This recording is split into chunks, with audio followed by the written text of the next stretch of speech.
Hey, we're going to get started. I'm going to just do a brief introduction for myself, and then we'll get the candidates up here. Okay, thank you very much. I'm not always good at speaking with a microphone. It's not my favorite spot.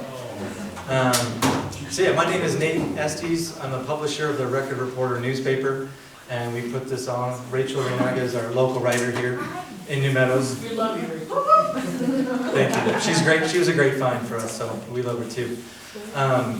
So as in terms of civic engagement, if there was a competition between council and New Meadows, you guys would beat them by 100%, 200%. About half the people showed up in council, so give yourself a round of applause. Thank you, seriously, thank you for coming out. Engagement and being informed is where it's at. Some of our neighbors have thrown their hats in the ring, so to speak. They're serving their community, or they want to serve their community, and it's our job to learn about them, to ask them the tough questions, but being respectful about it too, right? And we can ask them hard questions, but also keep it civil in here, keep the tone nice.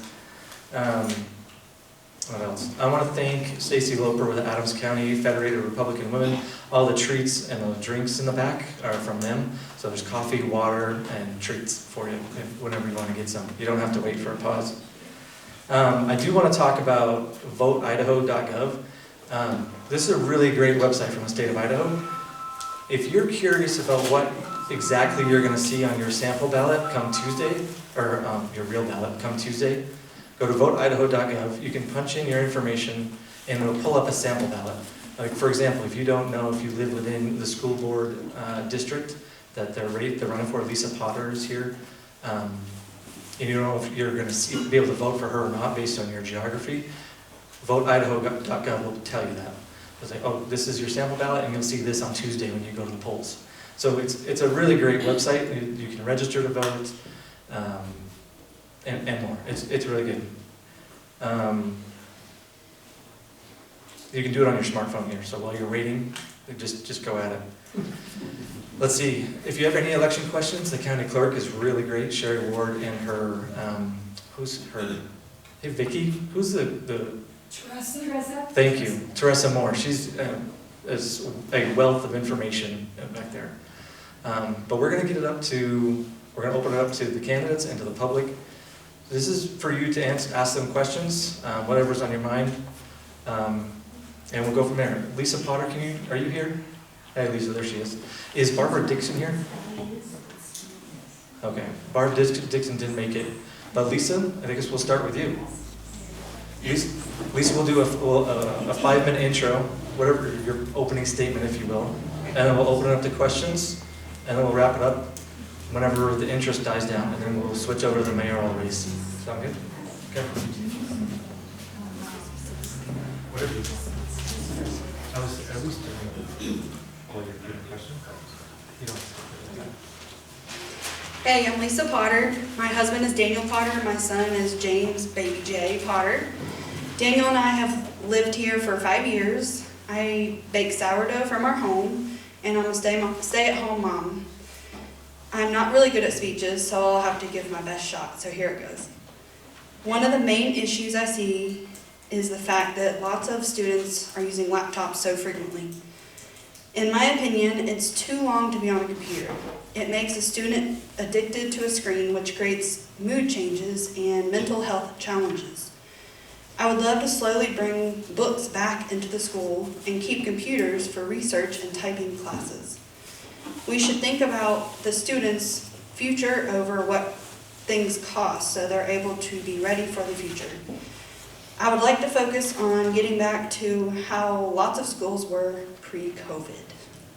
Also, I'd like to see if there's a way to make MVSD pre-K through 8th grade and see if it's possible to send high schoolers to McCall and try to get a contract with McCall schools to bus our kids there.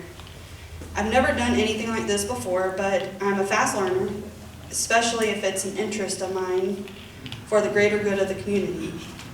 I want to be someone to be for the kids and someone who will listen to what they're needing from the school, not someone who who dismisses them and doesn't do what's best for them.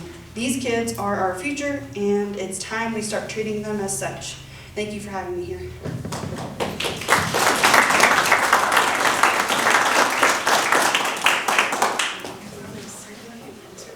Oh, yeah, questions.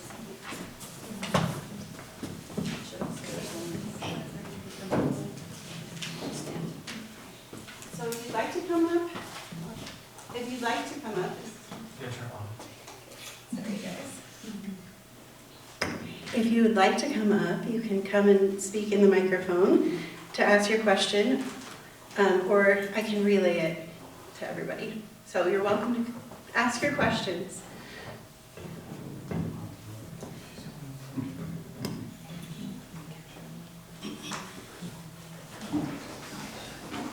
Have you been attending the school board meetings on a regular basis up to this point?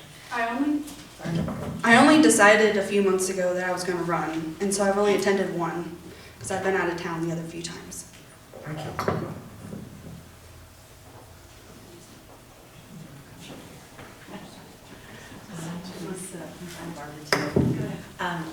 My question is, I understand that we don't have a science teacher over at the school. Do you have any thoughts about how to address the issues that we are challenging at the Valley High School with getting teachers? I have not given that thought, but I'm also not an educator or anything to do with an education system. So I don't even know how to do it, but I can definitely figure it out.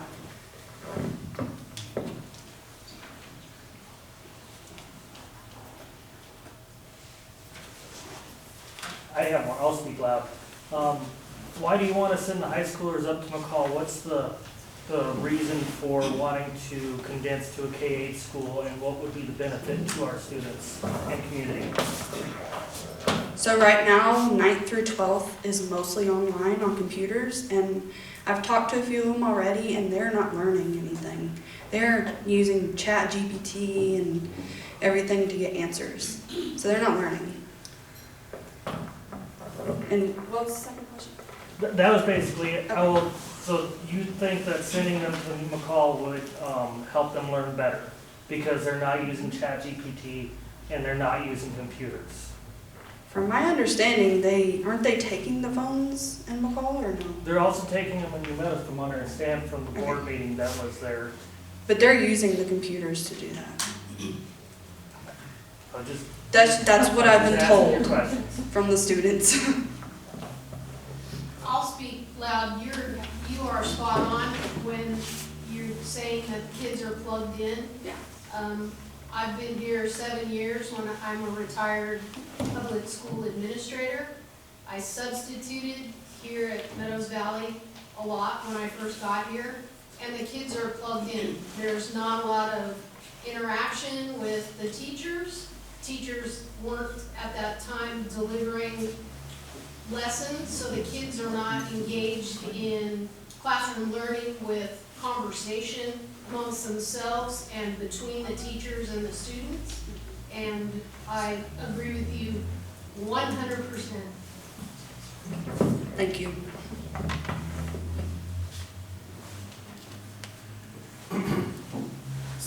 I got some. That's a big proposal that you're proposing. Have you tried to find out how much that would cost or what kind of a contract that would be with McCall to put something like that forth? I have not.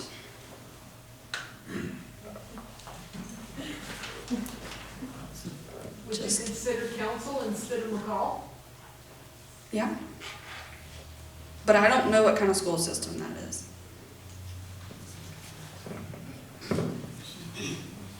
Would you consider, instead of sending our students to other schools, maybe finding ways to bolster our own school system?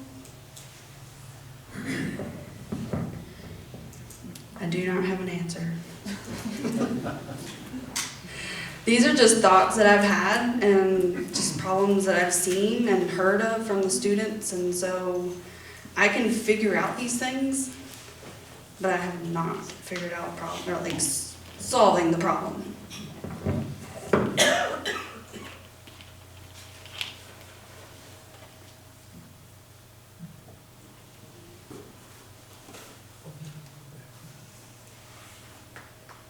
you push more, obviously, if you want less computers in the classroom, you want more books in the classroom, so it sounds like you push that. What about math and math curriculum? I'm sorry to say it was Republicans that brought Common Core into Idaho, and it's never been good. It's not good anywhere. Kids hate math. I have a math teacher in my family, so I'm well aware of it, and I have a high schooler in the West Ada School District. So those kinds of things need to be out of our schools permanently, including DEI. Do you have I know that there's still a lot of DEI in a lot of our schools, including council. That needs to be rooted out and ended forever. It's the ultimate discrimination. So are those things that, I mean, those are more value-based, some of them, but kids would sure do a lot better if they were doing a lot more reading and regular math, and yeah, science would be great. I totally agree. I was raised on doing not the math they're doing now, and it is so frustrating. But DEI, yeah, I definitely do not agree with DEI. That is just discrimination, for sure.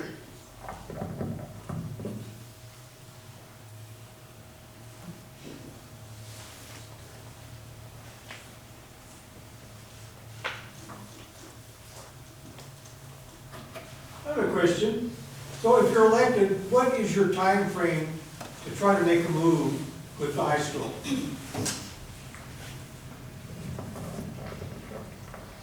I would like to get it as soon as possible, but probably starting next year so it's not so frustrating and confusing.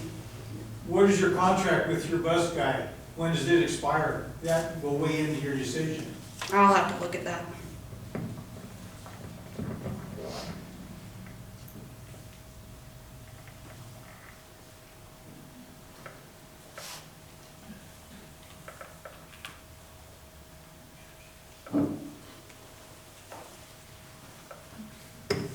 What are some ways you'd like to see the community more involved in the school?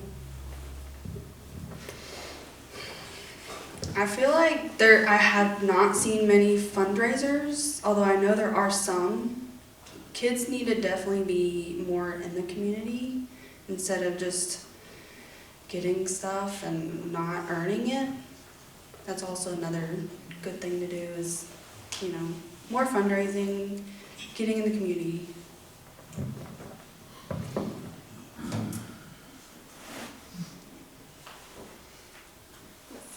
Would you hold that same standard for the school teachers? Oh, yeah.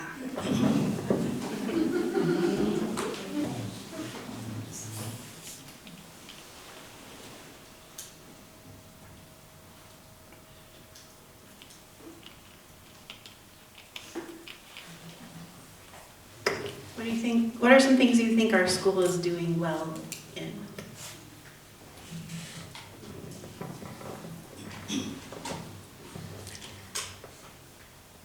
I'm pretty sure what I've been hearing when I haven't been in the school personally, but the preschool is amazing, which my son will be attending next year.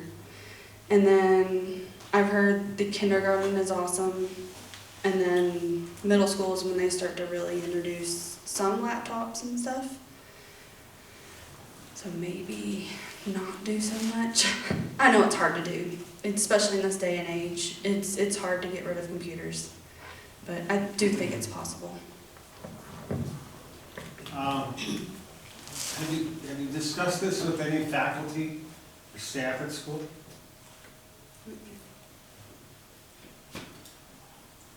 Yes. Did you consider the impact on sports? Because when kids go to a larger school and they have cuts in their teams, our kids that go from here to there, not as many are going to be able to play the sports that they're playing at this school. A lot of them are already going to McCall. A lot. That's why there's not many high school sports in Meadows Valley, because most of them go to McCall.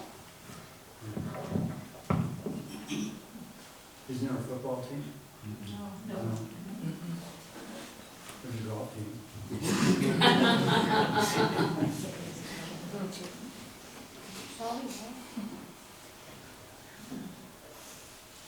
Can you tell us a little more about your background to be able to negotiate some of these things that you have in your mind? I have no background in schools. Yeah, just in the community.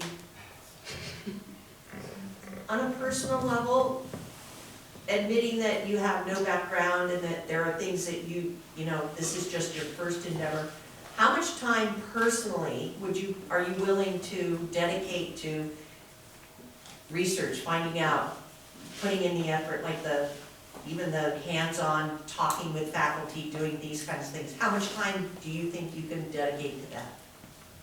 I would love to go to the school at least weekly for a few hours. That would be my goal, is to get in the school and see what's really going on instead of just hearing from the students. I think that would be better.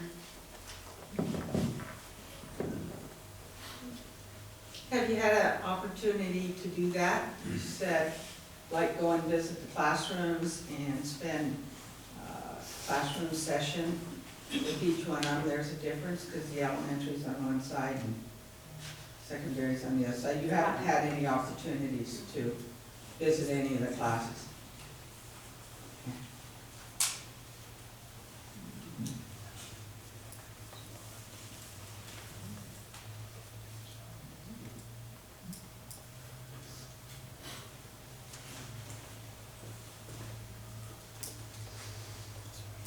You mentioned you visited with students. Have you had a conversation with the parents of any of those students on their concerns? Yes. Yes. I also have parents that are very concerned that have pulled their kids out of this school and taken them to McCall or done homeschool because of some problems.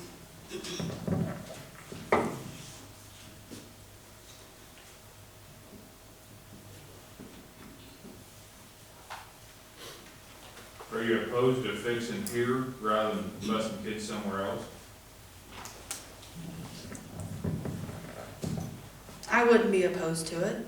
I think You if say you're involved in our community, so let's keep our kids here in our community. yeah, we could try that. As long as we try to get books in these schools instead of just all these laptops and the kids not learning.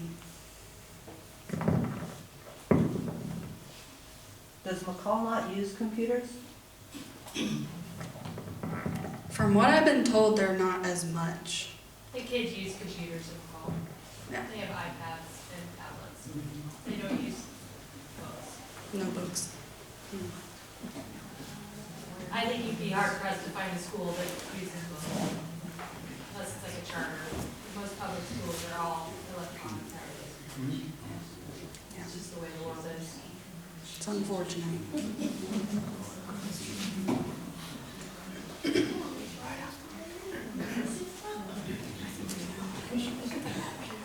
On the topic of fundraising and from the community, should we do better with day events that like we can come all out and raise the money, make it happen? Or are we better with extended things, you know, where they're selling candy bars and you can gain money that way? That's kind of floor and what you think? I would do both. Obviously. Yeah, if it's possible, yeah. Yeah.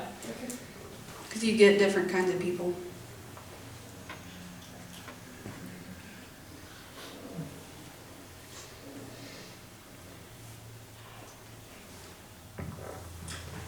At the previous school I worked at, they did a program called One Book, One School. And so the whole school, the town came together to donate enough money. It's actually done by the bar. Well, frankly enough, they raised the money, but they gave every single kid in the school a single book that they all read together. So they got that tactile if you're looking for the, you know, book, that hands-on learning, but also having them all engage in the same literature so that they can have companionship in other grades, or, you know, the kids that are younger and they're thinking this way, or the kids that are older and want, you know, they naturally help the younger kids. So that's a great program, and I know it's out there, and there's funding and grants already. So One Book, One School, and I think it might be a good way to tie that together. I know the school's kind of split. Was that for K through 12? Yeah. More 3rd through 8th. It's hard with the kindergarten, you know what I mean? But yeah, no, they were able to get first graders read it, and obviously that looks different, you know? Some teachers were reading it every single day, and we read it together as a class. Some older grades, you know, read it on their own, but it gave them the independence, but also structure and support from their community that, yes, your community gave you a book, you get to read it, and everybody else is doing this with you. So it's just an idea. That's a good idea.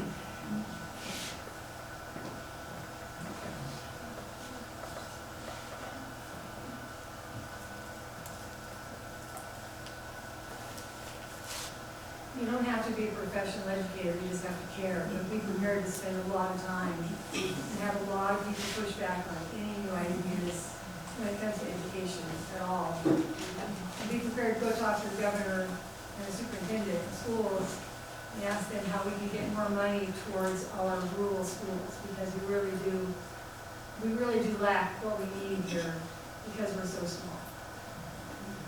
Yeah, we need more people that actually care about kids. I'm not a professional, I'm not claiming to be, but I do care. I care about the future. Thank you.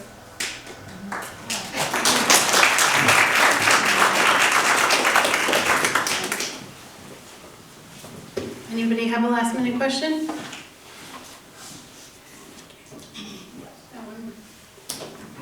Go ahead. How come you haven't visited the schools yet?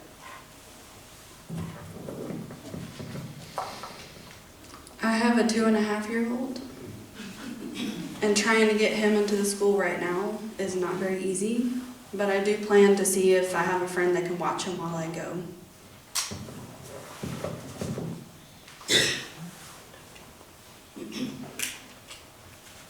Any others?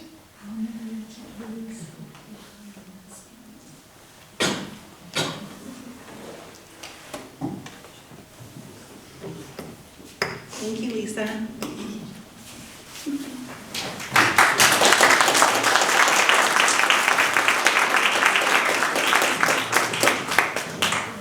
Thanks to everybody who asked questions. That Lisa is running for school board seat 4, right? Zone 4? Okay, and we're going to open up to the mayoral candidates. I'm going to just invite you guys to come take the hot seat and be thinking of your questions, and we'll just open it up to questions again after statements, opening statements from the candidates. I don't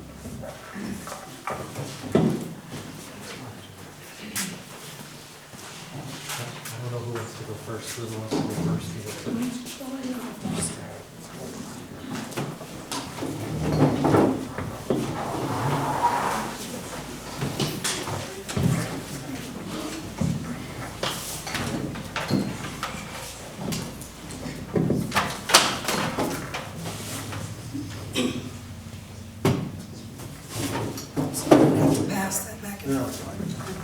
I'm Richard Gelton. I've lived in Meadows, McCall, most all of my life. Spent a while in North Dakota working on road construction with Knife River. I managed the trucking department.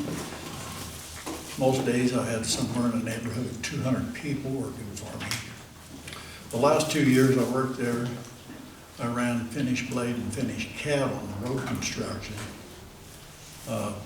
Worked in 3 states doing the construction for them. That's something that I think would be of value to have in the city here. The gist of the road system here is about what it was 50 years ago. I haven't seen much improvement. So it needs to be fixed. And that's one of the 4 things the city has to have. You have to have water, roads, sewer, drainage.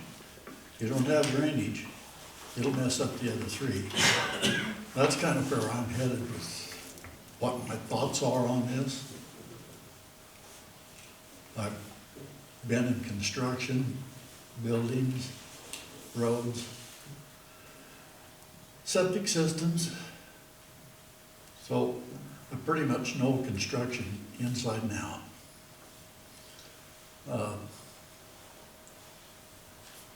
My family came to McCall in 1947.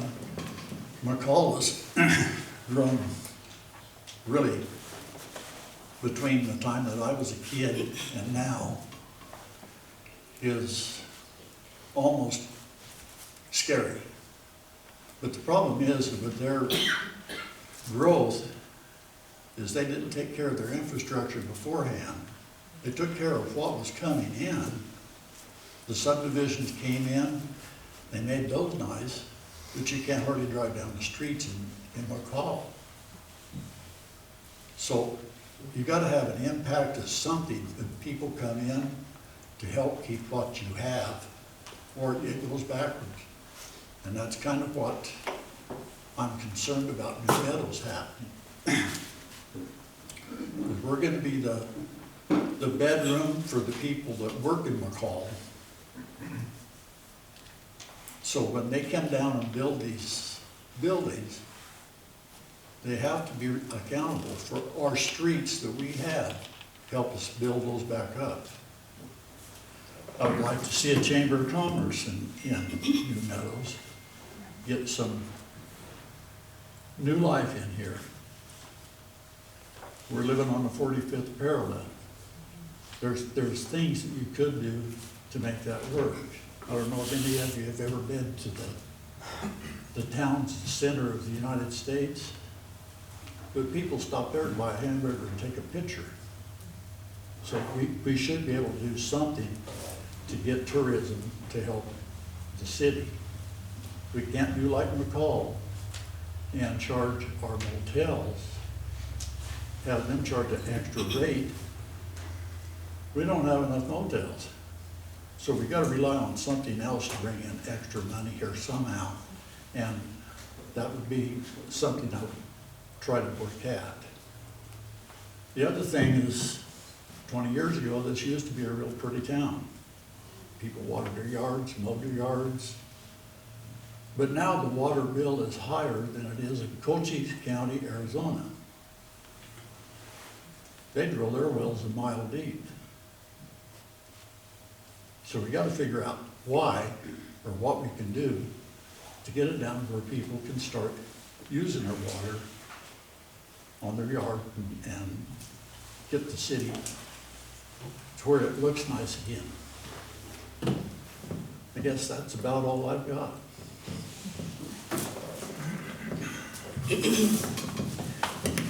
Well, my voice is having an issue today, but I want to thank everyone for coming, and it has been my honor. My name is Julie Good. It's been my honor to serve as the mayor since 2020, and I first joined the city council in 2014, and I recognized immediately that all of my training in regard to business was not adequate because municipalities are so different than businesses. And I recognize that New Meadows could grow stronger. We did not have a mission statement at that time. We didn't have any funding for our depreciation for our infrastructure, no long-term planning, and we were really lacking in communicating with you. So when I became mayor, I made a commitment that every decision that we would make or that I would bring to the city council would make a real visible difference in your life. And we've done that. You said you needed transportation to get to McCall for a grocery store and for medical services. We made that happen.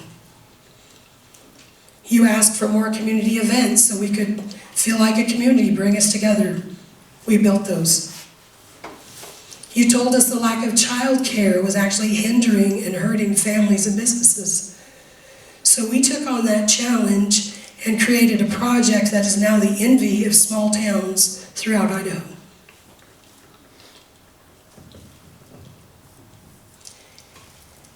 And we've come through some tough times, and it's amazing to me how this community always comes back together.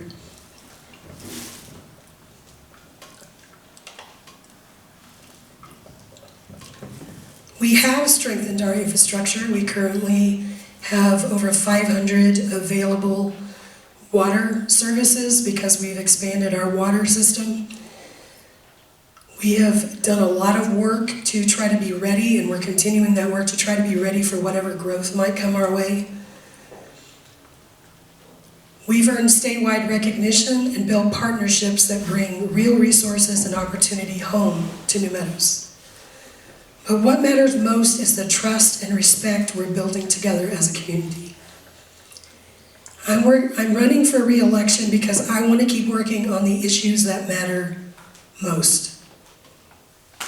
Housing, affordable housing, families. We will always be working on our roads until we get the millions of dollars needed to pave them, and then we'll be working on them every time there's a pothole to try to fix that. But we need to be working to maintain a community that honors its past while building its future. We're going to continue our efforts to find a grocery store that can actually be in our community, to manage the shrinking state and federal funding, and to respond to the challenges families are facing right now. I had a meeting today because the city wants to be able to find an answer to the problem that is going to be affecting many of the people in our community who are on SNAP. We're looking at how can we help those people during the shutdown. I don't claim to have all the answers, I never have, and I've never been afraid to ask the tough questions or take on those issues that we don't really want to talk about. I will always stand by the incredible team of city employees, city council members, local businesses, and dedicated volunteers who make this town better every single day. We may not always agree on every issue. I'm not sure that's possible, but I believe in New Meadows. And I believe that together we can continue to reflect the very best of who we all are. Thank you.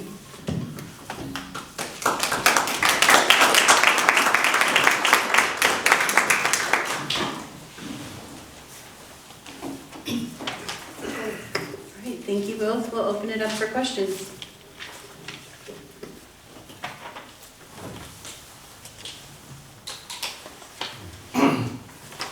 Question go to both people then? Okay. I'll start with you, Julie, since it kind of pertains to you first. You reported in our fire station the other day saying we've lost our sense of community here. I'm a firm believer that community starts at that leadership level. And what I've been told throughout the community, it's the lack of transparency and even honesty coming from our leadership. If reelected, how would you solve that? Doug, I actually had a conversation with Johnny Brown Jr., who was the one who said we've lost our sense of community. And I believe in some respects we have. I think that part of the reason for that is there's a lot of organizations that forget that we're all working on the same team, that we're all here for the same purpose. And yes, we are a city, and we have to do different things than the fire department, than the school, but we're all in the same community, and that sense of community has to begin, you're right, at the leadership level. And it has to begin with all the leaders in all of the organizations being willing to say, yes, we're going to work together even if we don't agree 100% with everything that you're doing.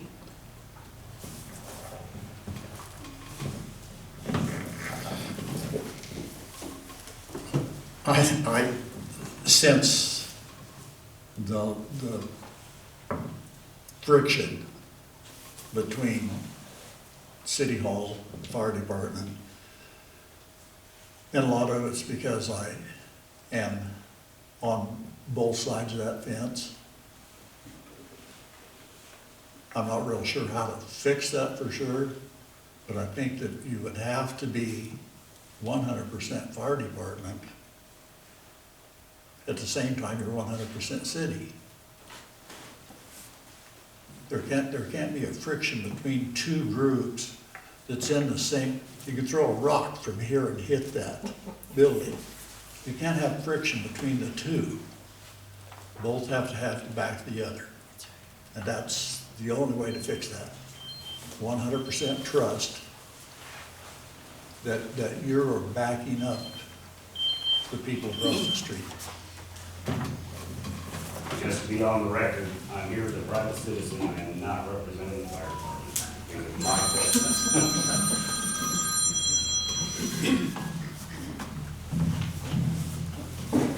I have a question.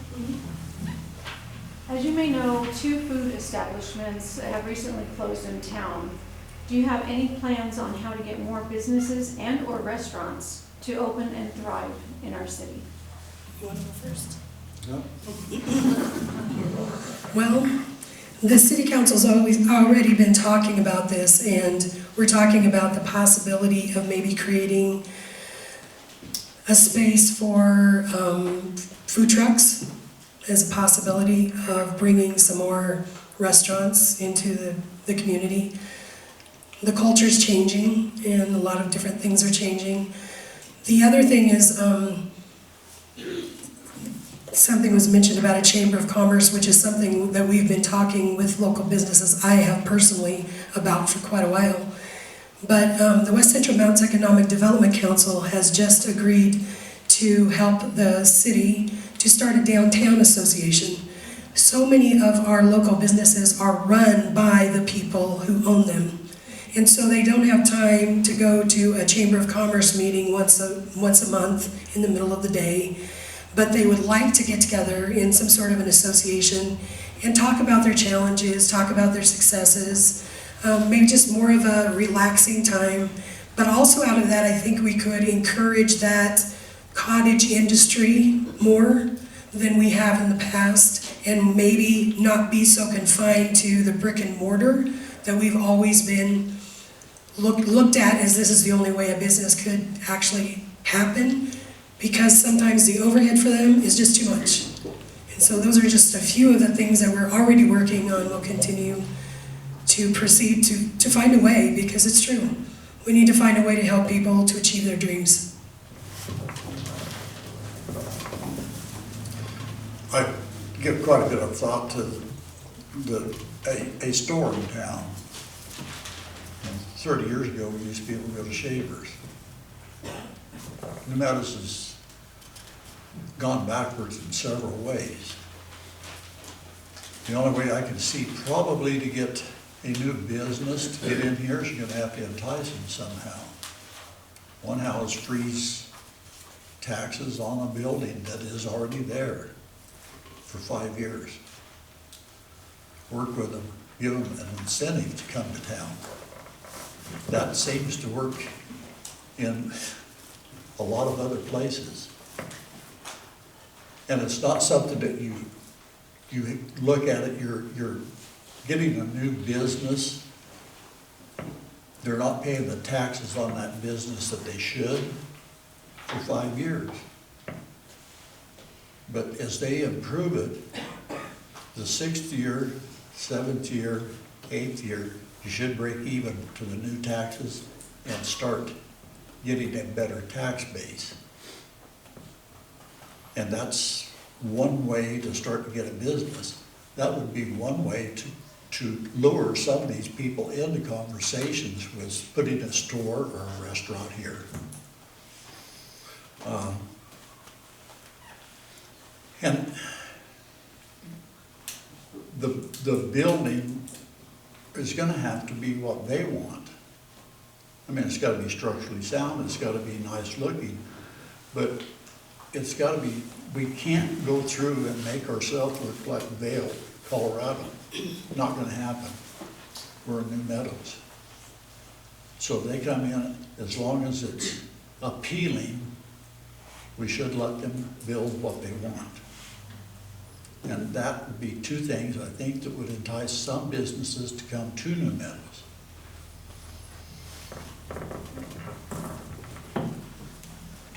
I'm curious what the parameters and the boundaries would be for a Chamber of Commerce. I've heard rumors that it would only be within the half mile or so of what our current city is defined as. And it would not include, for example, C&M Lumber, which is the largest employer in our area and would be a really huge asset to the Chamber of Commerce. I think the Chamber of Commerce can't be a city thing. It's gotta be a community thing. The Meadow Creek would benefit to be in an organization that tried to draw tourism in, that had other organizations trying to get tourism in or businesses in. So as far as putting a boundary on a Chamber of Commerce, I think it'd be foolish to do that. It has to be anything that would benefit this area. Not just the city, but this area.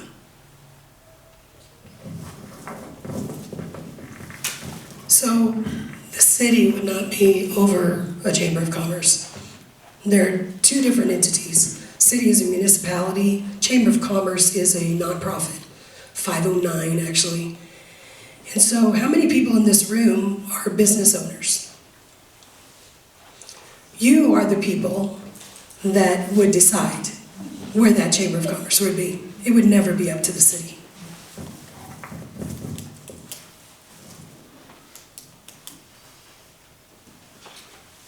One element involved in bringing new business to town is, that I haven't heard mentioned yet, kind of an important part, is the people buying. Do you have a plan to entice our local residents to shop locally? I think there's an old saying that says, if you build it, they'll come. I think that's what'll happen. I think if you had a grocery store here, people wouldn't drive to McCall to buy their groceries if it was an equal grocery store.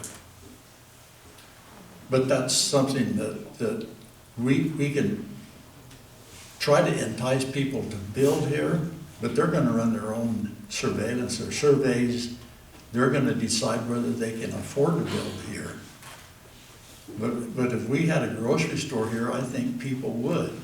As you got all the outlying subdivisions that's in this community that drive 5 or 6 miles to get to New Meadows, they would probably stop to buy most of their groceries here instead of driving another 11 miles to McCall, especially in the winter, or maybe especially in the summer, because the tourists up there, you can't get on the streets. So I think it would be a benefit, and I think people would support it now.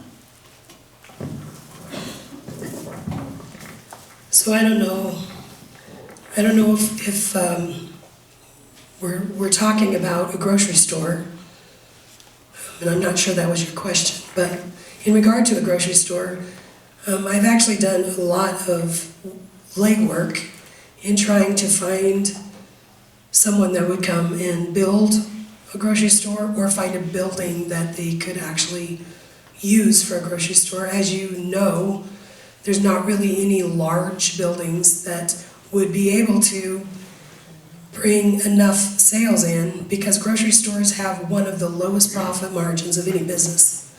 So there's one piece of property that just went up for sale, and the owner of that property really wanted a grocery store on his property, but nobody could afford to build one because the cost of building is so high. And once you have that cost overhead, how do you sell your groceries for a cost that's not going to send them to McCall? As far as other businesses, you know, the city has no authority whatsoever to say to someone, you can or cannot build this business. We have zoning laws about where things can happen, which are just common sense. But we can have public hearings, and we do, so that if somebody wants to build a business, that people can come in and say, that's a great idea, or why don't you do this a little bit different? And so I think the input of the people before people bring in a business is really important, because then they know if they're going to be successful, because is it a need, or is it just something that somebody has a great idea about? but is probably not gonna have the volume. That's where we really struggle with that. Is there enough volume to pay the bills if you have a business?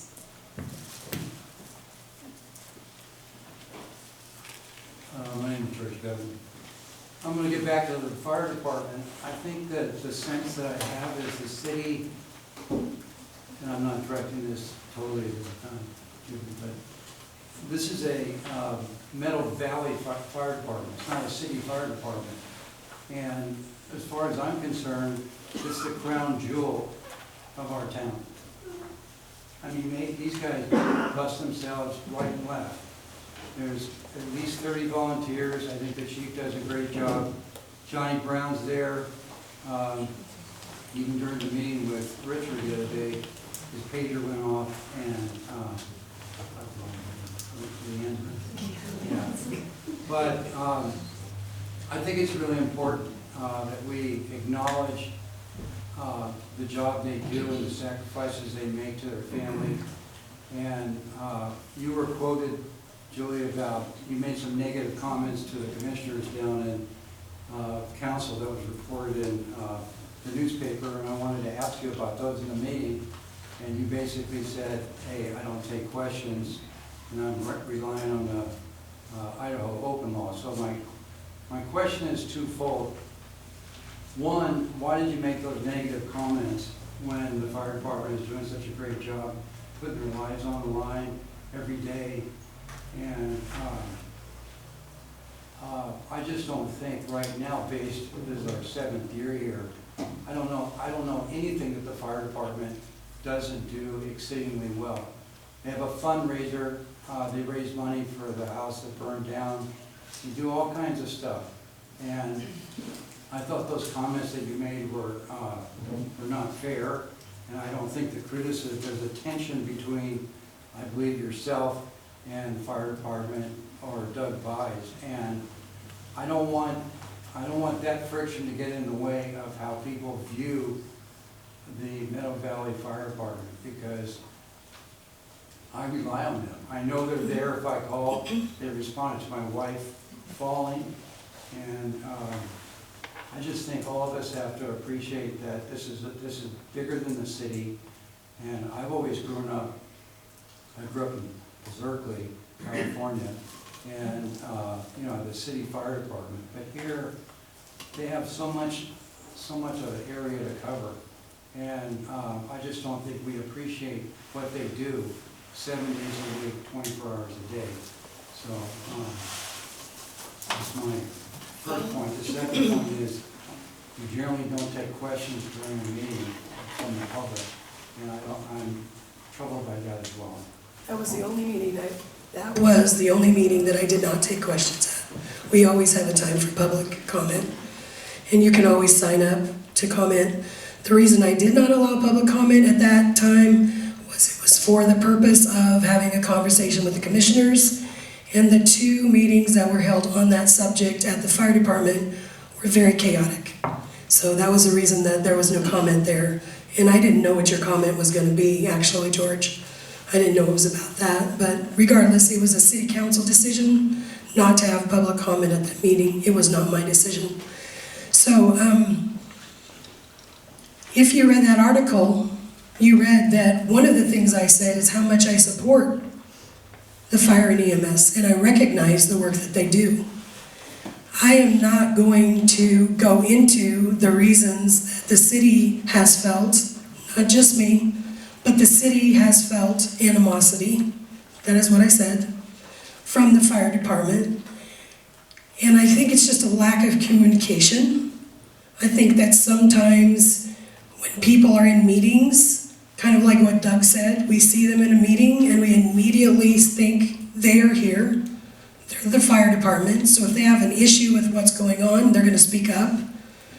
And we don't expect to get a letter from the fire department if somebody from the fire department has been there all that time and hasn't said anything. It's a lack of communication. And I have worked very hard to try to bridge whatever that gap is. When my husband had COVID, I called the fire department and EMS, And they were so kind to come and bring an oxygen tank so I could get him into the car and get him to the hospital without having to have somebody else exposed. And I was so grateful for that. And I have family members who have been treated so well by the fire department. And I've never said that I did not support the fire department. So I think sometimes there's innuendos that come through that aren't correct. I think the fire department, we all need it. Actually, we almost did not approve a project in town because the fire department had some problems with it. So I don't know what the answer is completely, George, but I do know that I have never said I do not support the fire department or the EMS. I have never said that. I would love to see us work together better. Perhaps you could show up at your annual fundraiser, which I'm curious because your initial comment was creating community events. Obviously, that event is important. Hundreds of people show up and you're not there. Why? Actually, I've showed up to two of them. The other times I did not show up. One of the times was I had my grandchildren here from Canada, and it wasn't really a place I wanted to take my 1-year-old and 3-year-old grandchild. So I have showed up for those. If we're gonna start measuring who shows up where, you know, when we have an open house here or we do something down at the youth center, it just doesn't go anywhere. I figure people have lives and they're doing something else that's worthwhile that they feel like is important for them and their family. I give them the benefit of that doubt. So I know that we support those fundraising events in every way that we can, but you're right, I don't always get to show up. I feel like I can say just a few things to help for both of you as both candidates. Going back to the fire department, EMS, I just became a volunteer. I've been here for about 9 years, and I've said it many times, I've never had to call 911. And I never even thought of what happens when you have to. And I think it's up to whoever does get elected to realize. And what you said, Richard, I appreciate the roads, the sewage, the water, the structure. EMS and fire department has to be in that list. You are not going to be able to have a healthy community here if you don't have that as part of your infrastructure. So if something needs to be communication is wonderful. Sitting here telling me, oh, we tried to talk to them, tried to talk to this. No, this is a small, little, tiny town that a tiny friction is sitting here right now. Something is not being addressed to the rest of everybody that lives 3-4 miles out that don't even have a voting right to vote for either one of you. But yet, all the volunteers are going to show up when you call 911. That doesn't make sense to me, that is not part of your, this is what I'm going to do for this town. Yes, grocery store is important. Businesses, restaurants, sure, but also remember, those restaurants are going to rely on the travelers that come through 95 and 55. Again, that car accident from 95 to 55 that lives in Boise, guess who responds to if something happens? So, a small portion of just the advice, look at your infrastructure. This is what I would like to say to that, is that I trust the fire department, and I don't feel that it's the city's responsibility to get in their face and to try to tell them how to do their job. What we are trying to do as a city council is to create a way that we understand their concerns about growth and the impact that it's going to have on them. And we are actually asking them to create a document that we include in the city's zoning ordinance that says when you come into our community, we recognize that you're going to have an impact on this very important part of our community. And we're already working on that. And that's something that I think is going to go a long ways because they're doing their job and we have to trust them to do their job. And it's not the mayor's job to tell them how to do that job. And I don't believe that anybody on the current city council would feel that way. But we want to make sure that if somebody wants to build something over here, that they're going to have the bandwidth, the volunteers, the budget necessary to bring them that service that you're talking about that is so important. And like I said, that's why we've even considered not approving a project at one point, because there was concern about that. So we have to work together, but we also have to trust each other that what we are doing separately is gonna work for both of us. You're right about the fire department, and it's not something I overlooked. It is part of it. But I was a volunteer fireman in McCall before they had the fire station where the library is now. So I know what it's like to be called at 2 in the morning to go out and put a fire out, or go to a car accident and get some teenage girl out of it that's scared to death that her parents are gonna get after her. So, yeah, the fire department is very important, and they're quite dear to me, being as I was one at one time.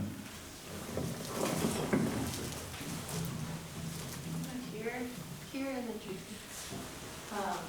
As we talk about growth and in the community, what are your moral parameters within our environment and the economy? You know, the dollar's one thing, but we all come here for the trees, you know, and trees are burned up and turned into money. So yes, growth in that aspect, but how do we also protect our environment in the aspect of growth and keep the parts that we love? Well, I'm not real sure where you're going with that, if you want to. Roads and runoff and agricultural. The roads and runoff We're talking about and water supply and that, quality over quantity, if we're going to talk about growth. the road water runoff on a road should go into a storm drain system, period, all of it.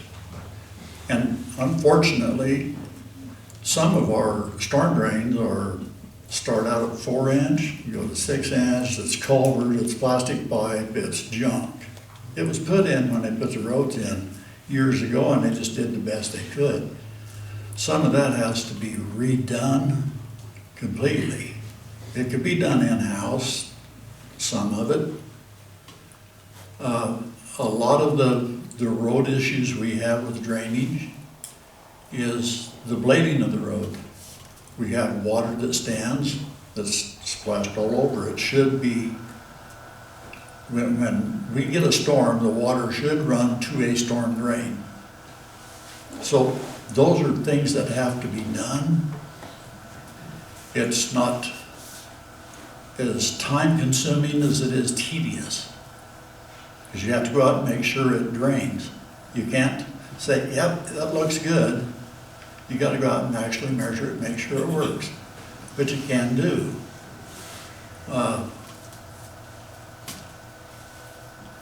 Regardless of what we do until we get paved streets, we're going to have dirty water running into the storm drain. So that's just one of those things we're going to have to accept. Tracy? Can I answer her question? That's all right.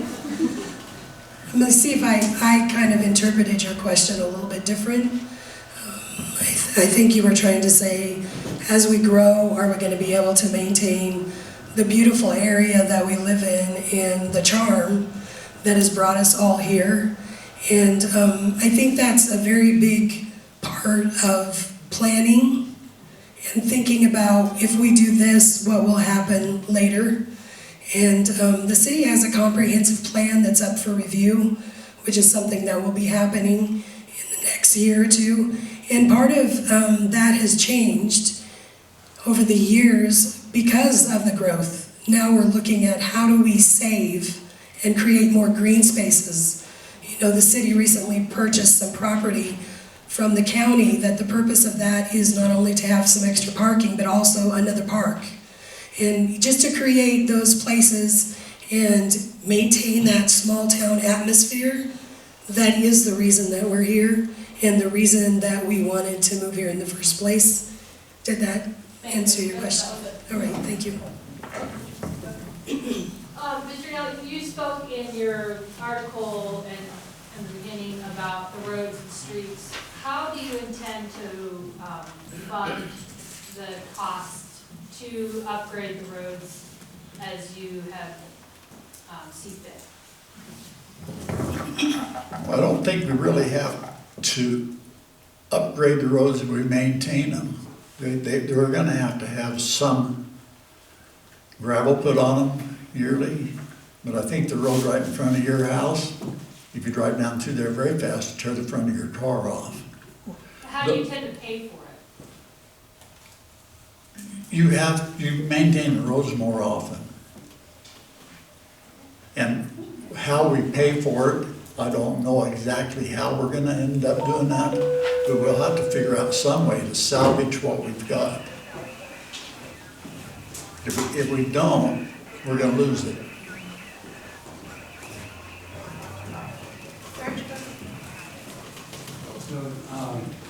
So Julie, congratulations on being awarded the Mayor of the Year in Idaho. You did a good job with the Mahan Skate Park, the daycare, and this booth here, which not everybody agreed with. But I wanted to direct my question this time to Richard. What would you do to make yourself a better mayor than Julie Good in light of the accolades that she's received recently? Well, I don't think that I could really compete with Mayor of the Year. And I'm not experienced at politics, but I don't feel that experienced people should be in politics. I'm a firm believer of term limits. So every 8 years, you're gonna have somebody that's inexperienced. Julie is exceptionally well at being on boards to get things done here. And it would be really nice to have that asset in the city. But I feel, have to work more so on taking care of the infrastructure that we have right now. One of the questions you asked is how would we afford it? If I was mayor, you'd probably see me in the blade more than you would the operator, because I'm certified to blade roads. That would be a freebie. There's ways that we can cut cost to keep what we've got until we find the money to make it work.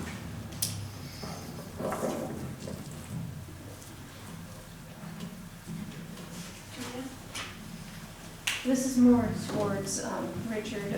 In your article in the Record Reporter dated October 22nd, you stated a project shouldn't start without full funding along with other requirements. Working for the city of Los Angeles for almost 30 years, I've seen many projects and guaranteed they had a lot of money coming in and still couldn't make their budgets.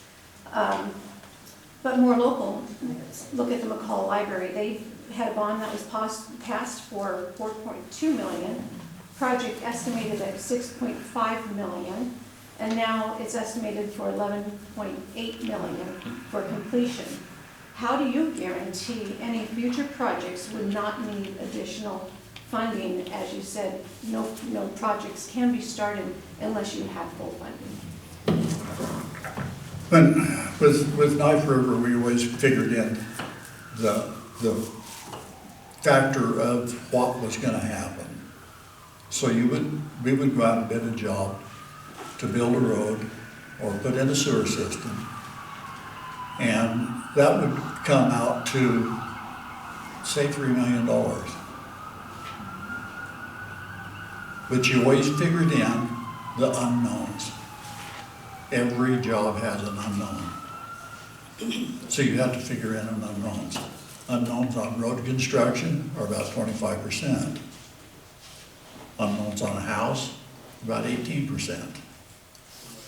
So if you don't figure that in, you have not got any prayer of meeting your budget. So when you go out and get a job, you say it's gonna cost $3 million, and it's a road job, you need to add 25% to make sure, because there is unknowns, always unknowns. So, just a follow-up question on that. So, say like your roads, you need to do a project for your roads. How would you be able to figure that out with the unknowns, as you say? Road's the same. If you're putting gravel on the road, it's the same way. There's a science to measure gravel or asphalt. You can measure asphalt, gravel, and get it precise. But you still add 25% before you ever get the job. If you're gonna do a job, like I say, get gravel hauled in here, you would get a contract with someone. If some of the storm drains I'm talking about that we could do in-house, we would have to bid that just like we were a construction company and say, yeah, we can do it in-house, this is what it's gonna cost us to do it. But we still have to have that 25% in there to make sure that we're not halfway through and then we can't finish it.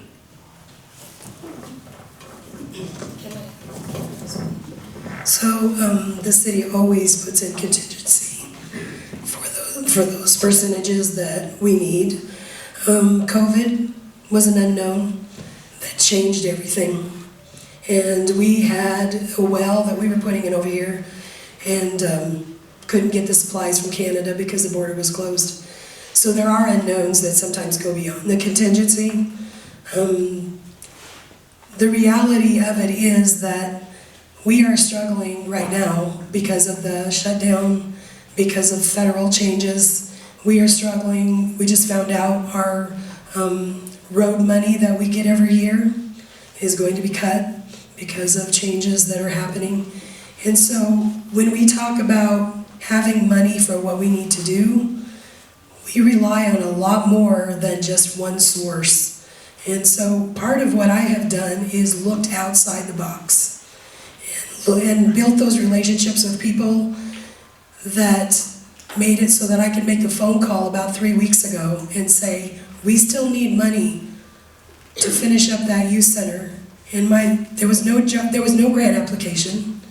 There was no, oh, well, let's see what we can do. I don't know, next time we're gonna do funding is, they said, we know you, Julie. We know your city. We know what you're trying to accomplish. We'll send you a check.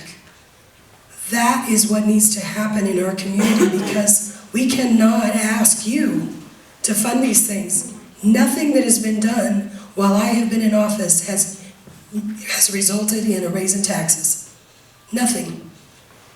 And yet, there's some concern about these projects getting done, and they're getting done, but you're not paying for it. And the contingency part of it, I would have agreed with Dick probably a few years ago, but now after COVID, I don't know. You just never know from day to day the price of lumber, the price of gravel, those different things. But the city always does its best to try to make sure that we have a contingency in place. And they're usually based upon those percentages that are across the board for the industry. But when people send you a check, they send you a check because they know you in the community, how does that get paid back? Do they not want paid back? No, this is a grant. Everything that has happened, the $600,000 that went into that skate park, that is fully, completely nothing that the city did. $600,000, free. This building, free. The youth center, free. You didn't pay for it. City didn't ask you to pay for it. City's not coming after you and saying, yeah, we need to take care of it, so you're gonna pay for it. No, and it's because of relationships, and it's because of a lot of work and a lot of meetings, some of them not so fun, but some of them okay. But it's actually much more personal and much more relationship building than I ever imagined this job would be.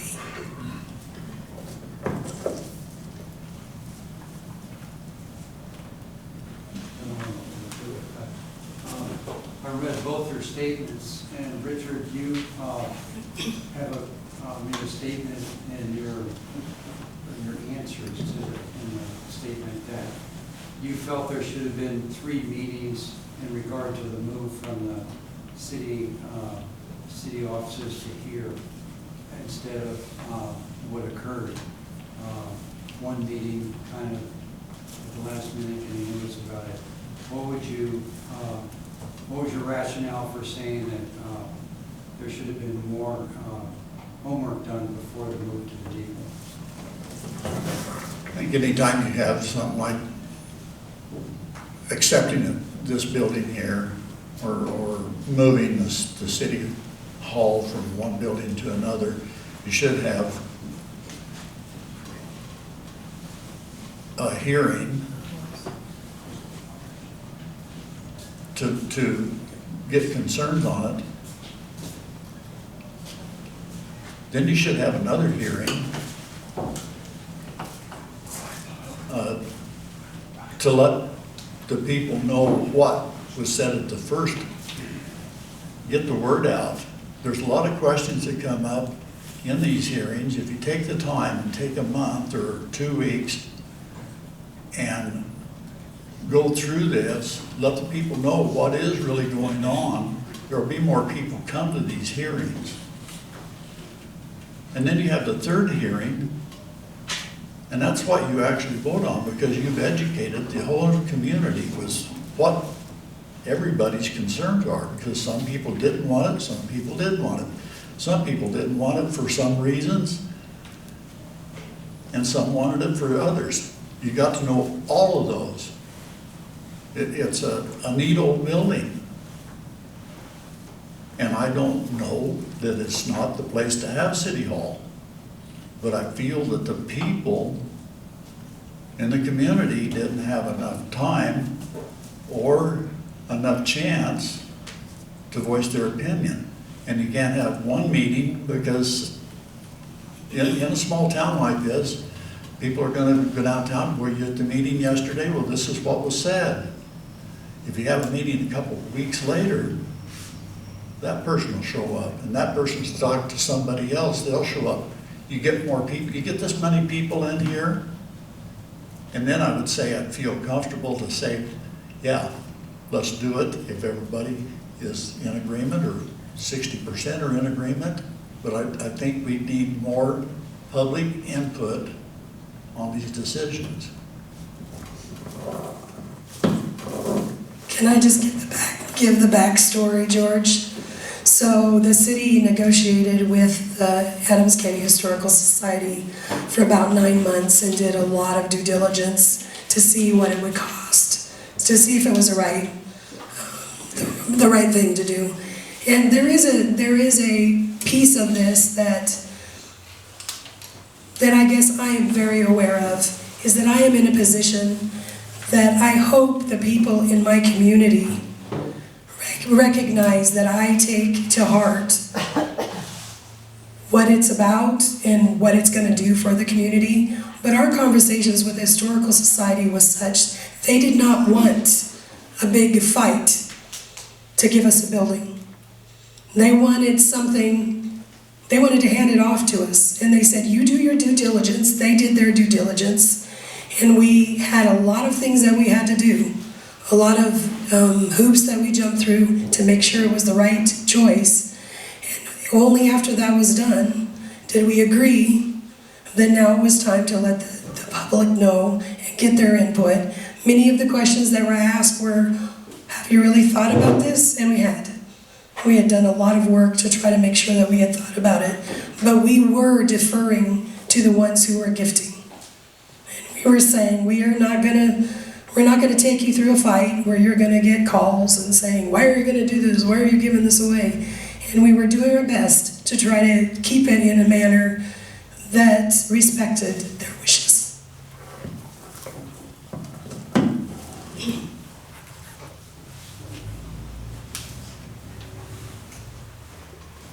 How do you guys feel about not only impact fees, but a local option tax to help pay for projects?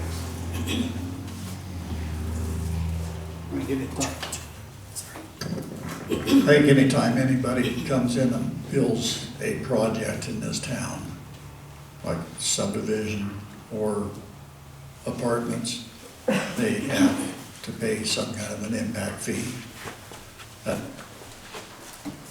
If we don't do that, to put that back into our budget to keep up what we do have, then we are gonna lose what we do have. It'll just deteriorate. There's several ways that can be done. Impact fees, there's several ways, but it has to be done. If you don't, we're growing in size, in structure, we're shrinking. And when that structure falls apart, or the economy falls apart, especially with apartment buildings,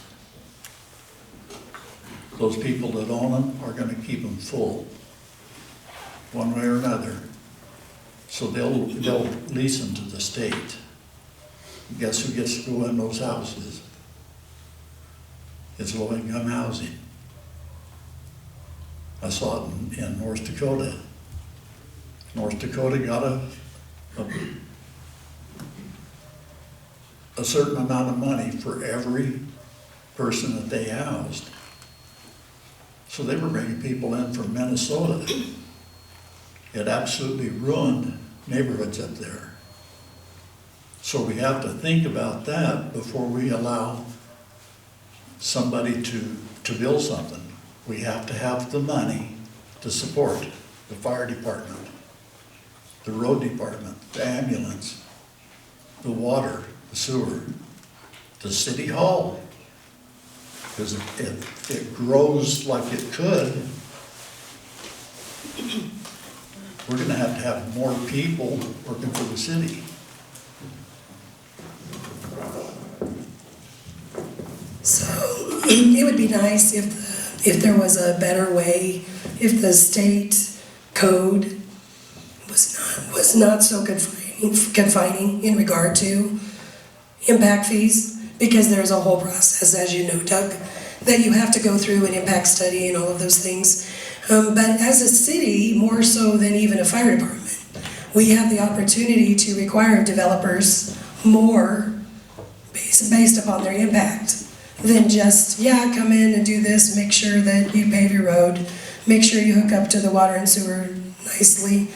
And so the city is actually talking about, and I would just say I am in favor of impact fees, but you can't really call them impact fees until you do that impact study. And actually, that's very expensive and is a ways down the road if you do it.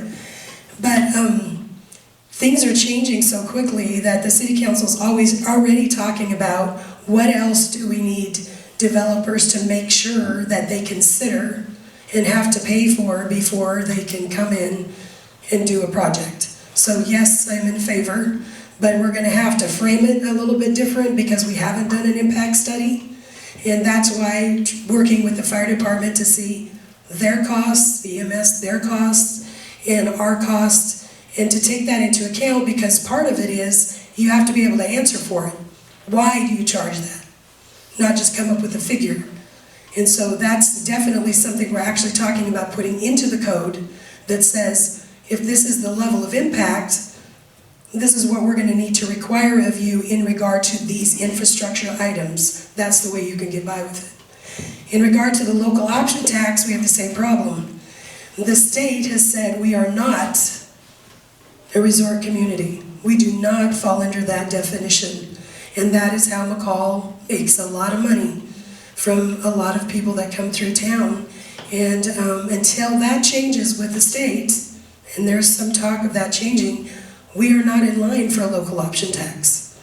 And there's always been the question, who would actually pay the local option tax? You know, as somebody said, we've got 2 hotels, so that's not gonna bring in enough money. We actually did a little bit of a study on how much money we would bring in if we had Browns, the coffee shops, and the hotels. How much money would actually come in at 1% local option tax is not a lot of money. But we don't even have that option right now.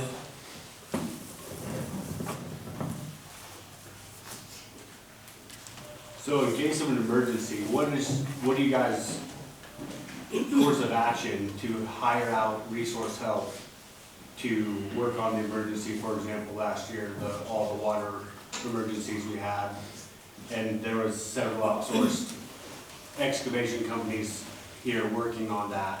How do you come up with how you hire those folks? Is there a bid that's put out, or is it just you pick who comes in and does the work instead of it being on like a budget? Because we're always talking about how we don't have no money. So when something like that happens, as me being a business owner, how do you hire out that? Does it go to a bid, or do you just choose who comes and does the work? Well, currently the city is creating a preferred vendor list, so that we actually have people like you would be on it. Probably not if he's mayor, but you could be on it, and other people who say I would be available. We can't, usually in those emergency situations, you don't have time for a bid. You can't put it out for a bid, you can't follow that process. And so usually it's who's available within the budget that you have at the time, and that's usually what we've done. But we are working right now, and actually we're just talking about that, having a list of these are the people that are available, these are the people that said they can help us at this rate if there's an emergency, so we don't have to spend a bunch of time calling around to see how much would you charge, how much is this going to cost. And so that's something the city's working on, because in the past, it's true. We just kind of went, who can we call? You know, who's available? Oh, that guy looks like he might be available. And that's not the best way to do it. But we are working on getting those preferred vendor lists together. We're also working on that in regard to when people have a problem on their private property and they need somebody.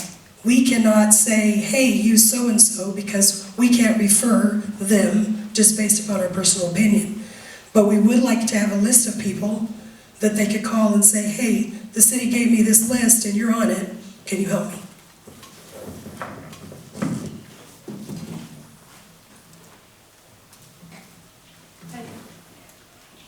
You touched on it a little bit, but I'd like to open it up to both of you. Everybody, I think, is in agreement that, yes, we're gonna be the workforce or the bedroom community for Brundage McCall. It's gonna happen. What is your plan to hold not only developers and engineers' feet to the fire, but make sure that their projects are done to satisfactory? You know, we hit on the money part, but like a little more in depth on that, but how are we gonna hold their feet to the fire as they come in so they don't take from us and cost us money in the future? Can I just say we're in the middle of this now? We have a project over here called Meadows subdivision. And I had a meeting today with the engineers on that project. And when you get a developer that comes into town, you don't have to do background checks to see if they're a good developer. You have to go through city guidelines. You have to do a public hearing. You have to do certain things in our ordinance, which we did. We have discovered that things are not being taken care of as they should. So our engineers have reached out to their engineers, and we have had several meetings. I guess the short answer, Doug, to this is, as a leader, you stand up and you say, no, not in my community. And that's what we've done over there. And I've done it several times. I've shut things down and said, no, you're not going to do that. And sometimes you get radio silence, and sometimes you get them to actually respond. But there's major involvement, more so now, that has to happen than I'd seen in the past. You have to be on, keeping an eye on it a lot more than you used to. And having good engineers that will follow through and support you in that, that's been really helpful. You know, I have to agree with Julie. On any project that I ever worked on in a city or county, state, federal, they're all the same, have a engineer on site almost all the time. This is a small project over here compared to a lot, so it wouldn't have to be a full-time engineer, but actually the engineer that the city hires should have the right to shut that job down if they don't do it the way it's supposed to. It's gotta meet code. If there is any backlash, then you go back to the contractor that's doing it or the developer. And you can charge them in a backwards motion to get it right. And that's the only way you can do it. The days of trust are gone. So you've got to keep an eagle eye on it. And I've worked on both ends of that. And engineers for the city or the state or the federal government are great people as long as you do what you're supposed to, the way you're supposed to. And I wasn't expecting any other way when I was working with them. If someone tried to cut a corner, if they didn't catch it, it's bad on them. And so eventually you'll get contractors that are watching out for that engineer. When a sub comes in and they start to do something that's not quite right, the general contractor will say, maybe you ought to go check him. So once you get that trust and you get a good engineer, projects coming forth should be easy if you use the same engineer, if we can. And I got to listen to him the other day, very knowledgeable fellow.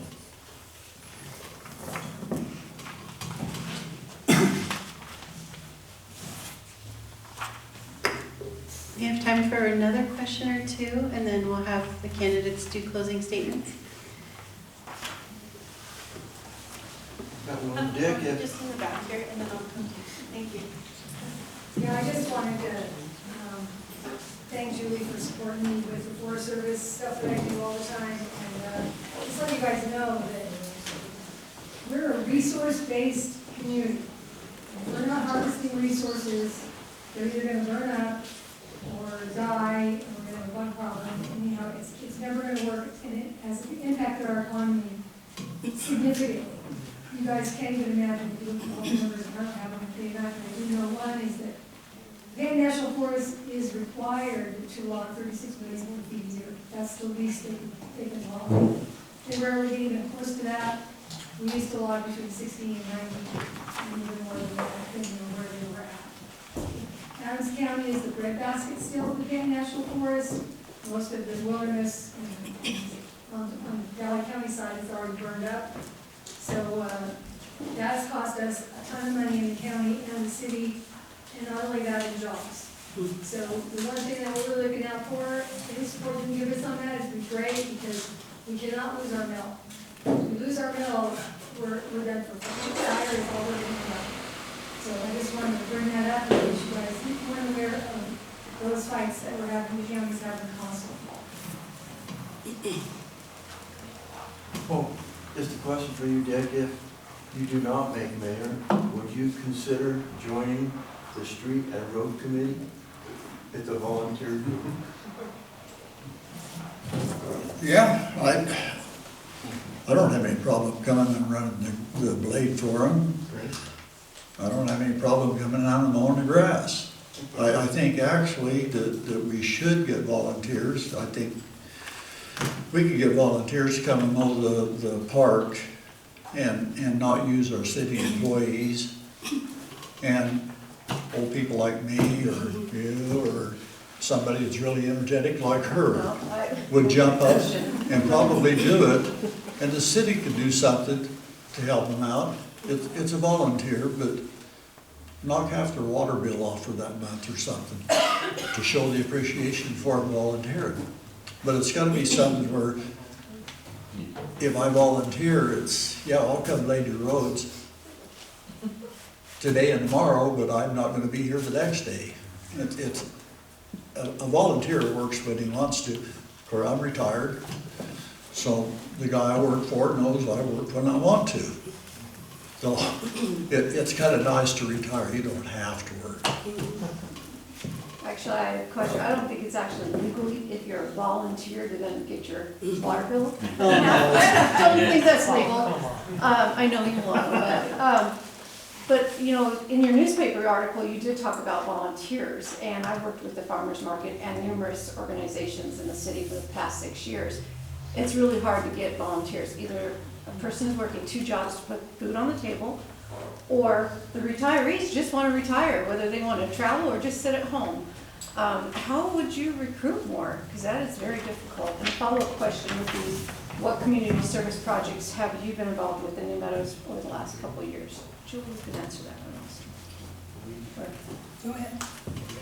Well, I haven't been involved in any of the last 2 years because I just got back to town, and last year I spent all year remodeling our house. To get volunteers, it's one of those things, you got to get a camaraderie with people, and they'll basically do it for you. You just have to get to where this person likes you and they're going to come and help you. That's the way I found with anybody. If I was trying to get volunteers to go drive on a Saturday after they put in 70 hours, they didn't do it for the money. They did it because I'd say, you really help me out if you do this. And I think that's just something that you can't, I don't know, is there any way to get a program set up to entice volunteers? It would just be something that somebody does, somebody wants to do. I don't think you can go out here and say, oh, we're gonna put up this deal and we're gonna get volunteers today. It probably won't work. It's just somebody that, it's gotta be a personal thing. And if I volunteered to run the blade, it would be because of the people I know here who would appreciate it. That's the one thing, volunteer has to be appreciated. And the other thing is just to help the community. But not everybody thinks that way. I think that one of the ways I have seen volunteers come out is when you find something. Fire department is a good example of this. They have 30 volunteers. These are people who have a passion for something. And if you can find what people's passion is, they'll volunteer.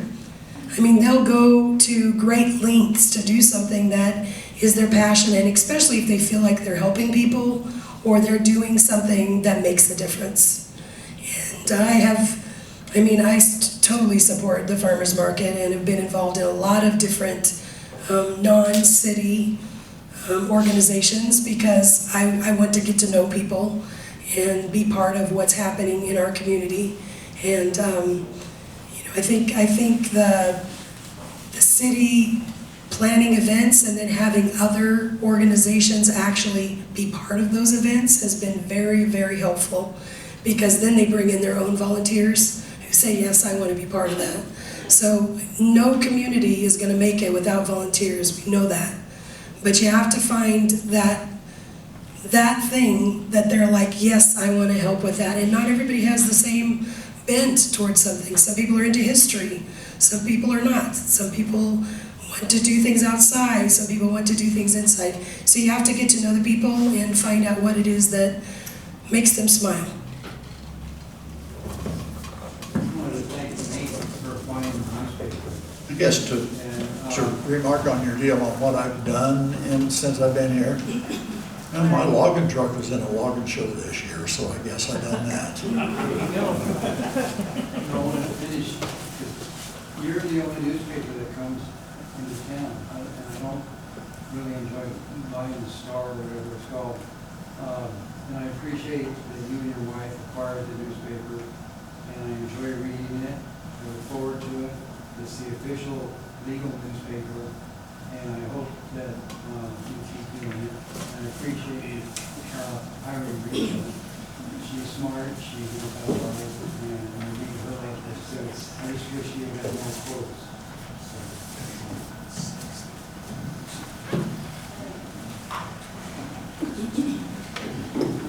Anyone else have a pressing question? Okay. I have a question. Okay, go ahead. Just to finish up.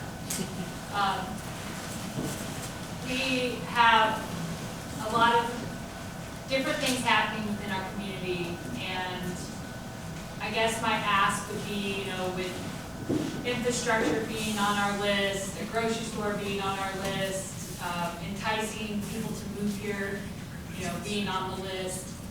Do you, either of you as mayor-elect, intend on putting a levy out to raise property taxes anytime in the future? No, I don't want to raise my taxes. If there's any way possible, I don't think taxes should ever be raised, but if we were gonna get something like paved streets, maybe. If it was something that we could get our water bill down to reality and have a levy, a one-time thing, maybe. But that would be up to the people. It would be public hearings. The people would have to say, yeah, I'm for it, or I'm against it. Do you feel as mayor, though, it'd be your due diligence to do the research to encourage the voting public to vote for increased taxes? Only if it was really gonna benefit the city. I don't think that I would never ask to raise taxes if it was gonna be a waste. Unless it really benefited the city, I wouldn't ask.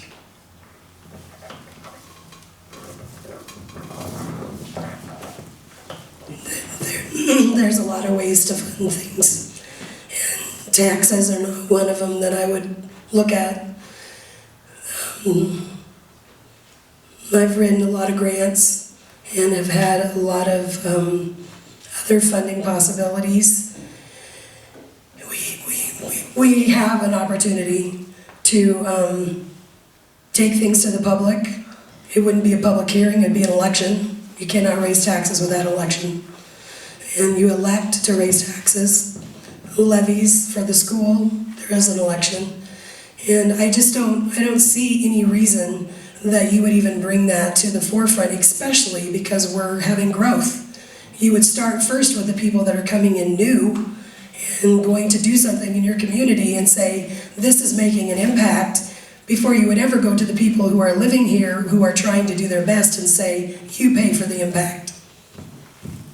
How many grants does a mayor, is the mayor responsible for writing grants? No, the mayor isn't, but I have, because we have a lot of things going on in City Hall, I have taken it upon myself to do a lot of the grant writing, about 25 grants that I've written in the last few years, just because I know that if we're gonna have changes that are made, we're gonna have to get money outside of this little area here.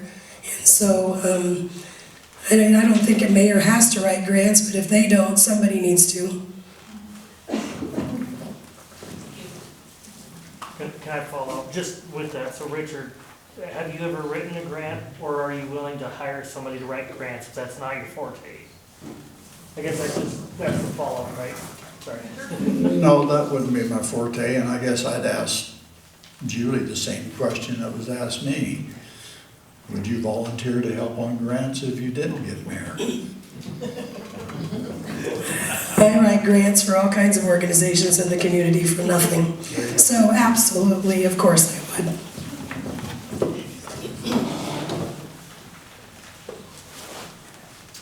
I would just like to ask why you would want to do this job for such little pay. What is it what is the passion for the job? For me, it's the people in the community, and it's the children that come to the summer sack lunch program and pick up 2 sack lunches because they're not sure if they're going to have dinner. And that making that difference It's that preschool down there. And those kids, when they walk into the foyer and they look up and they see the colored lights up there, and they say to their mama and daddy, "This is my preschool." It's making a difference. You know, I think making a difference, you can't put a dollar amount on that. You definitely can when you make a difference in somebody's life. I said I would run for mayor because I was asked by several people. And that's kind of the way our Constitution was set up. If you were asked, you were to serve. As far as the money, I don't have a clue how much it is or whether I'll even take it. I mean, donate it, I don't. It's not about the money. It's, if I can help make this better, it'd be great. Anybody that gets into politics for money probably shouldn't be in politics.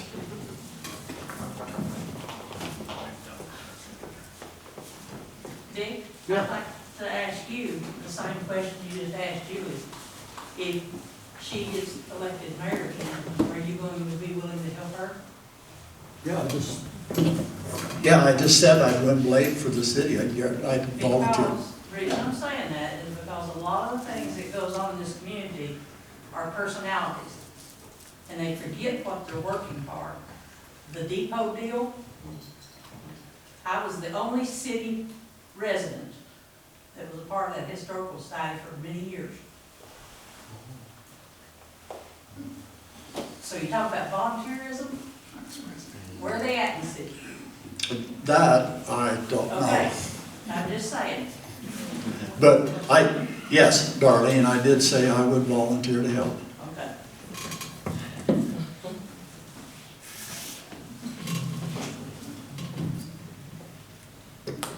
You heard me say I'm cutting you off and you asked some good questions. Thank you. All right, I'm going to give both of you a few minutes to get your closing statement together, a minute or two. And we would like to say thank you to everybody for showing up and representing New Meadows well. Good job. And also thank you to Stacy and the Adams County Federated Republican Women. There's still a lot of treats back there, so please grab some on your way out.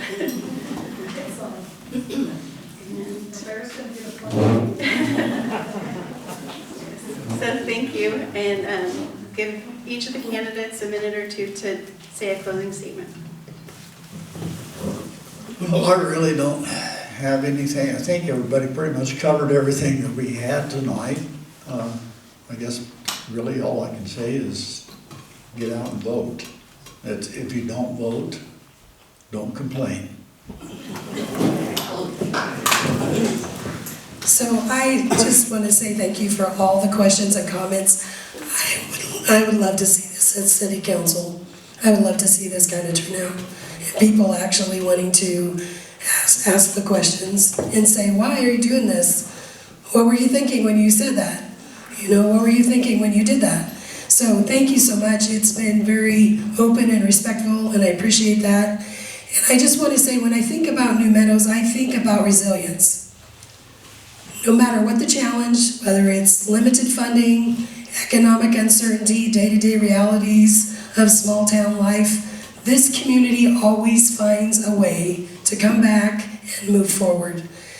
And we've had challenges, and we will have some more challenges. But we have also done some really great things. And I just want to say that this is an awesome community to live in. And I would like to continue to work towards making it even better and bringing the things that make a difference into our community. And one of my goals is to do things so that the people of New Meadows find their own individual way. Because we're all different, and we all see things differently. But we're a community, and we will always be a community, and we can either live like we're a community and help one another, which is something I see all the time, or we can forget that and then just complain. And I'm so thankful for all of the volunteers that I see in this room, and all the people who go above and beyond and nobody knows all the things that they do. And I just want to thank you for the opportunity to serve you and to be what I feel like I could be. And I hope to have the opportunity to do that again.